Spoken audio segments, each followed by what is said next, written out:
গোলাঘাটৰ ফলঙনিতে এনকেটিভিৰ সাংবাদিকক হত্যাৰ চেষ্টা এনকেটিভিৰ নুমলীগড়ৰ সাংবাদিক ভৰত দাসক হত্যাৰ চেষ্টা ভৰত দাসক আক্ৰমণ চোৰাং কাঠ মাফিয়া সুব্ৰত বৰাৰ আৰু চোৰাং কাঠ মাফিয়া সুব্ৰতই চোকা অস্ত্ৰৰে আক্ৰমণ কৰে সাংবাদিকগৰাকীক দীৰ্ঘদিনে অবৈধ কাঠৰ বেহা চলাই অহাৰ অভিযোগ কাঠ মাফিয়া সুব্ৰত বৰাৰ বিৰুদ্ধে পূৰ্বে ফলঙনিত অসম বীৰ লাচিত সেনা অসমে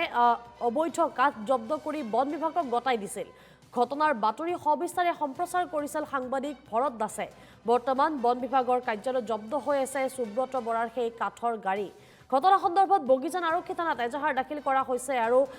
এনেদৰে বাতৰি সংগ্ৰহ কৰাৰ বাবে সমগ্ৰ ঘটনা পোহৰলৈ অনাৰ বাবে এইবাৰ এনকেটিভিৰ নুমলীগড়ৰ সাংবাদিক ভৰত দাসক হত্যাৰ চেষ্টা কৰা হৈছে বুলি জানিব পৰা গৈছে এক অতিকৈ চাঞ্চল্যকৰ খবৰ আৰু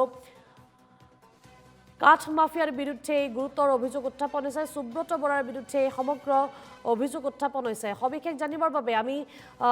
ফোনযোগে সংযোগ স্থাপন কৰিছো গোলাঘাটৰ সাংবাদিক আমাৰ দেৱাশিষ সাহা আছে দেৱাশিষ সবিশেষ জানিব বিচাৰিম অতিকৈ চাঞ্চল্যকৰ ঘটনা এগৰাকী সাংবাদিকক বাতৰি সংগ্ৰহ কৰাৰ বাবে সেই সমগ্ৰ ঘটনা পোহৰলৈ অনাৰ বাবে এইবাৰ হত্যাৰ চেষ্টা কৰিছে আৰক্ষীয়ে কেনেধৰণৰ পদক্ষেপ গ্ৰহণ কৰিছে এই ক্ষেত্ৰত নিশ্চয় চাওক চন্দনা আমি উল্লেখ কৰিছো যে গোলাঘাটৰ যি অঞ্চল ফলঙনি কোৱানি বিজুলী বগিজান এই সমগ্ৰ অঞ্চলটো কাঠ মাফিয়া কাঠ বেপাৰীসকলৰ বাবে এটা কৰিডৰ গোলাঘাট জিলা বন বিভাগ হওক গোলাঘাট খণ্ড বন বিভাগ হওক আঞ্চলিক বন বিভাগ হওক সকলোৰে মাহিলী ধনৰ এটিএম কাৰ্ড হৈছে সেই সমগ্ৰ অঞ্চলটো সেই সমগ্ৰ অঞ্চলটোত অবৈধ কাঠৰ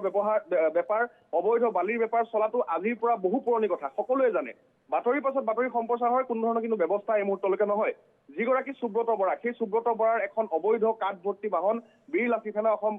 ফলঙনি আঞ্চলিক সমিতিয়ে আজিৰ পৰা প্ৰায় 1.5 মাহৰ পূৰ্বে জব্দ কৰিছিল জব্দ কৰাৰ পাছত বন বিভাগক গতাই দিছিল বন বিভাগে বিধিগত ব্যৱস্থা গ্ৰহণ কৰিছিল আৰু সেই বিধিগত ব্যৱস্থা গ্ৰহণ কৰাৰ বাতৰি সম্প্ৰচাৰ কৰিছিল এনকেটিভিৰ আমাৰ সতীৰ্থ নুমলীগড়ৰ ভৰত দাসে বাতৰি সম্প্ৰচাৰ কৰাৰ বাবেই এই মুহূৰ্তলৈকে কিন্তু গাড়ীখন বন বিভাগৰ জব্দ হৈ থকাৰ পৰা উলিয়াই আনিব পৰা নাই কাঠ মাফিয়া সুব্ৰত বৰাই যাৰ বাবে হয়তো ক্ষুভিত হৈ পেলাই কালি নিজৰ কৰ্তব্য সম্পাদন কৰি ঘৰলৈ উভতাৰ পথত এনকেটিভিৰ নুমলীগড়ৰ সাংবাদিক ভৰত দাসক আগচি ধৰা হ'ল গাড়ী ৰখাই তেওঁক ডিঙি চেপি ধৰা হ'ল খুকুৰি উলিয়াই হত্যাৰ চেষ্টা কৰা হ'ল সমগ্ৰ ঘটনা সন্দৰ্ভত কাষত থকা স্থানীয় ৰাইজে ওলাই অহাৰ বাবেহে কথমপি ৰক্ষা পৰিলে এনকেটিভিৰ মূল সতীৰ্থ ভৰত দাস কাষত যদি স্থানীয় ৰাইজ নাথাকিল হয় হয়তো সুব্ৰত বৰাই সেই কুকুৰীখন ডিঙিত লগাই হত্যা কৰিলে হয় আজি ভৰত দাসক সমগ্ৰ ঘটনা সন্দৰ্ভত বগিজান আৰক্ষী থানাৰ যিগৰাকী ভাৰপ্ৰাপ্ত আৰক্ষী বিষয়া সেই ভাৰপ্ৰাপ্ত আৰক্ষী বিষয়াগৰাকীক ফোনযোগে অৱগত কৰা হ'ল গোলাঘাটৰ অপৰাধ শাখাৰ অতিৰিক্ত আৰক্ষী অধীক্ষক এডিশ্যনেল এছপি ক্ৰাইম জন দাসক সমগ্ৰ ঘটনা সন্দৰ্ভত ফোনযোগে অৱগত কৰা হ'ল তেখেতসকলে ক'লে যে এজাহাৰ দিব লাগে যি সময়ত মুখ্যমন্ত্ৰী ডক্টৰ হিমন্ত বিশ্ব শৰ্মাই কৈ থাকে যে জিৰ' টলাৰেঞ্চ জিৰ' FIR কথা কৈ থাকে যি সময়ত ফোনযোগে অভিযোগ দিলে প্ৰকৃততে ব্যৱস্থা গ্ৰহণৰ কথা মুখ্যমন্ত্ৰীগৰাকীয়ে কৈ থাকে মুখ্যমন্ত্ৰীৰ সেই সপোন বাস্তৱত ৰূপায়িত কৰিবলৈ আৰক্ষীসকলে কিমান ধৰণৰ ব্যৱস্থা গ্ৰহণ কৰিছে কালি ভৰত দাসৰ বিষয়টো চালে আপুনি গম পাব এই মুহূৰ্তলৈকে কিন্তু যিগৰাকী অভিযুক্ত সুব্ৰত বৰা অবৈধ কাঠ মাফিয়া সুব্ৰত বৰাক এই মুহূৰ্তলৈকে কিন্তু আটক কৰা হোৱা নাই ফুটপুছৰ বাবে বৰ্তমান সুব্ৰত বৰা ক'ত আছে বুলি জানিব পৰা গৈছে ঘৰতে আছে নে তেওঁ ক'ৰবাত আত্মগোপন কৰিছে তেনেধৰণৰ কোনো তথ্য আছে নেকি আমি জনামতে সুব্ৰত বৰা বৰ্তমান মুকলি আকাশৰ তলত ঘৰত তেওঁ নিশা গৈছে খোৱা বোৱা কৰিছে শুইছে ফেচবুকত পোষ্ট দিছে শুই উঠি চাহ খাইছে এই মুহূৰ্তলৈকে কিন্তু আৰক্ষীয়ে কোনো ধৰণৰ আটক বা কোনো ধৰণৰ অভিযুক্তক ফুটপুছৰ বাবে আটক কৰা আমি এই মুহূৰ্তলৈকে গম পোৱা নাই যিগৰাকী ভাৰপ্ৰাপ্ত আৰক্ষী বিষয়া তেখেতক ইতিমধ্যে ভৰত দাসে যি ভৌগোলিক দূৰত্ব অধিক হোৱাৰ বাবে বগিজান আৰক্ষী থানাত সেই যি স্থানত বগিজান আৰক্ষী থানাখন অৱস্থিত সেই অঞ্চলটো এটা জয়াল পৰিৱেশ সেই স্থানত নিশা যোৱাতকৈ প্ৰকৃততে ইতিমধ্যে অনলাইন যোগে এজাহাৰ দাখিল কৰিছে সতীৰ্থ ভৰত দাসে সেই অনলাইন এজাহাৰ ইতিমধ্যে অপৰাধ শাখাৰ অতিৰিক্ত আৰক্ষী অধীক্ষক জন দাসকো দিয়া হৈছে এই মুহূৰ্তলৈকে কিন্তু অভিযুক্তক আটক ফুটপুছৰ বাবে ঘটনাস্থান পৰিদৰ্শন এই ধৰণৰ কোনো ব্যৱস্থা আৰক্ষীয়ে এই মুহূৰ্তলৈকে গ্ৰহণ কৰা নাই গতিকে স্মাৰ্ট আৰক্ষীৰ স্বৰূপটো আমি এনকেটিভিৰ সতীৰ্থ ভৰত দাসৰ ক্ষেত্ৰতে আমি এই মুহূৰ্তলৈকে দেখিবলৈ পালো সমগ্ৰ ঘটনা সন্দৰ্ভত আমি ডিজিপি জিপি সিং ডাঙৰীয়া হস্তক্ষেপ বিচাৰিছো মুখ্যমন্ত্ৰী ডক্টৰ হিমন্ত বিশ্ব শৰ্মা ডাঙৰীয়া হস্তক্ষেপ বিচাৰিছো এনেধৰণে যদি প্ৰকৃততে সাংবাদিকৰ নিৰাপত্তা নোহোৱা হয় ৰাইজৰ বাতৰি সম্প্ৰচাৰ কৰিবলৈ যোৱা সাংবাদিকসকলৰ যদি নিৰাপত্তা নোহোৱা হয় তেন্তে সমাজখন কোন দিশে অগ্ৰসৰ প্ৰশ্ন নং 1 দ্বিতীয় প্ৰশ্ন সেইগৰাকী অবৈধ কাঠ মাফিয়া সুব্ৰত বৰাৰ সৈতে মেনেজ নেকি আৰক্ষী, এয়া হৈছে আমাৰ প্ৰশ্ন নং 2। কিয়নো এই মুহূৰ্তলৈকে সেইগৰাকীক আটক কৰা হোৱা নাই, সোধপোছৰ বাবে ঘটনাস্থান পৰিদৰ্শন কৰা হোৱা নাই, এই মুহূৰ্তলৈকে যেন শুই আছে বগিজান আৰক্ষী। প্ৰশ্ন নং 3 হৈছে অবৈধ কাঠৰ ব্যৱসায়, অবৈধ বালিৰ ব্যৱসায় চলি থকা সেইসমূহ অঞ্চলত আৰক্ষীয়ে, বন বিভাগে এই মুহূৰ্তলৈকে কিন্তু কোনো ধৰণৰ ব্যৱস্থা গ্ৰহণ কৰা হোৱা নাই। আমি দেখিবলৈ পাওঁ দৈগ্ৰুঙত যিসকল অসমীয়া ব্যৱসায়ীসকলে ব্যৱসায় কৰি থকা দৈগ্ৰুঙৰ বালি গাড়ীসমূহ জব্দ কৰা হয়, সেইফালে যোৱা কাঠৰ গাড়ীসমূহ জব্দ কৰা হয়, কিন্তু বগিজান ফলঙনি এইসমূহ স্থানৰ ক্ষেত্ৰত নিমাত বন বিভাগ কিয়, বগিজান ফলঙনিৰ ক্ষেত্ৰত নিমাত বগিজান আৰক্ষী থানা কিয়, এয়া আমাৰ প্ৰশ্ন আছে। সেই স্থানলৈ এই মুহূৰ্তত আমি যাম আৰু সেই সমগ্ৰ স্থান পৰিদৰ্শন কৰিম, সাধাৰণ ৰাইজক প্ৰকৃততে ঘটনা সন্দৰ্ভত সোধপোছ কৰিম, প্ৰকৃত ঘটনা আমি উদঙাবলৈ চেষ্টা কৰিম। কিন্তু এটা কথা, অবৈধ কাঠৰ ব্যৱসায় এতিয়াৰ পৰা ফলঙনিত চলিব নোৱাৰিব, সেয়া বন বিভাগে নিশ্চিত কৰিব লাগিব, সেয়া আৰক্ষীয়ে নিশ্চিত কৰিব লাগিব আৰু সমগ্ৰ ঘটনাটোৰ সন্দৰ্ভত কিন্তু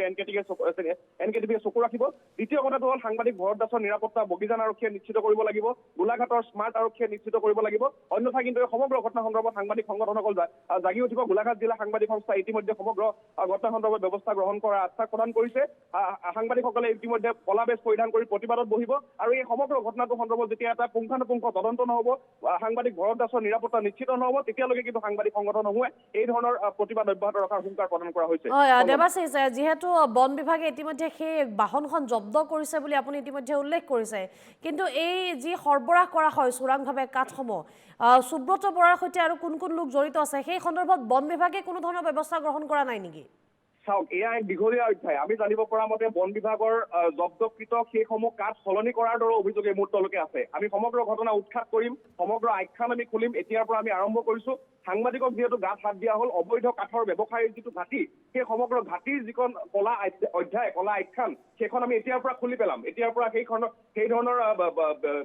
প্ৰকৃততে মাফিয়াসকলৰ সৈতে বন বিভাগৰ গোপন মিতিৰালি, টেবুলৰ তলে তলে পইচাৰ লেনদেন, এইসমূহ সম্পূৰ্ণৰূপে ফাদিল কৰি পেলাম, সম্পূৰ্ণৰূপে সেইসমূহ আখ্যান উদঙাই পেলাম। সেইটো দ্বিতীয় কথা। বন বিভাগৰ হাতত জব্দ হৈ থকা অৱস্থাত ফলঙনি বিট অফিচাৰগৰাকীয়ে সেই যিগৰাকী সুব্ৰত বৰাৰ যিসমূহ মূল্যৱান কাঠ সলনি কৰি অন্য কাঠ গাড়ীত উঠাবলৈ দিলে বুলি অভিযোগ আছে, এই মুহূৰ্তলৈকে স্পষ্ট হোৱা নাই। সেই অভিযোগ সন্দৰ্ভতো আমি গ্ৰাউণ্ড জিৰ'ৰ পৰা তদন্ত কৰিম, সমগ্ৰ ঘটনা সন্দৰ্ভত তদন্ত কৰিম। দ্বিতীয় কথাটো হৈছে, এনেধৰণৰ কৰিডৰ হিচাপে নিশ্চিত হোৱা ফলঙনি অঞ্চলটোত বন বিভাগ কিন্তু শুই থাকে। ফলঙনি যিটো বিট অফিচাৰ, সেই বিট অফিচাৰগৰাকীৰ কোনো ধৰণৰ কাৰ্যকলাপ নাই, না এখন বালিগাড়ী ধৰিছে। দুৰ্ভাগ্যজনক কথা, বীৰ লাঠি থানা অসম ফলঙনি আঞ্চলিক সমিতিয়েহে কিন্তু গাড়ীখন ধৰি পেলাই বন বিভাগক জব্দ কৰিছে। বন বিভাগৰ বিট অফিচাৰগৰাকী তাত কিয় আছে, সেইটো আমাৰ প্ৰশ্ন। আঞ্চলিক বন বিষয়াগৰাকীয়ে প্ৰকৃততে গোলাঘাটত কি কৰি থাকে, সেইটো আমাৰ প্ৰশ্ন। কেৱল 39 নং ৰাষ্ট্ৰীয় ঘাইপথেৰে যোৱা বালিগাড়ীসমূহে বালিগাড়ী নেকি? 39 নং ৰাষ্ট্ৰীয় ঘাইপথেৰে যোৱা অবৈধ কাঠ ভৰ্তি বাহনসমূহে প্ৰকৃততে বাহন নেকি? ফলঙনিৰ কাষেৰে বগিজানৰ মাজেৰে কাৰ্বি আংলঙৰ মাজেৰে গৈ থকা মূল্যৱান কাঠসমূহ, পাহাৰৰ পৰা নমাই অনা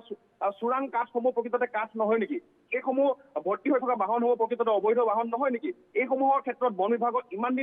বিভাগ ইমান দিন নিমাত কিয়? বা